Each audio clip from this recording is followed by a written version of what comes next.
In this video, I'm going to be showing you guys how you can add shipping cost to your Shopify. Now, if you want to charge guys, customers for shipping, then this video is for you. I'm going to be showing you how you can charge customers for shipping. Now, you want to log into your Shopify store, which I'm going to do that. I'm going to do that right now.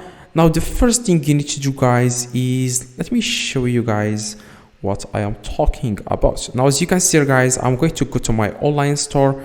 I have listed a product, and as you can see, I'm charging $1,000 for this product. Now, how you can add the shipping cost? This is the question.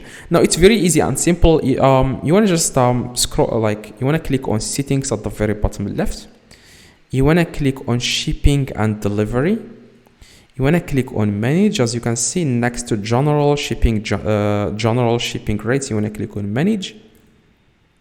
And you want to scroll down a little bit, click where it says the price. This is the price. If you have free here, you want to click three little dots, click edit rate, and then you can start charging. Yeah, you want to add, for example, $20, $200.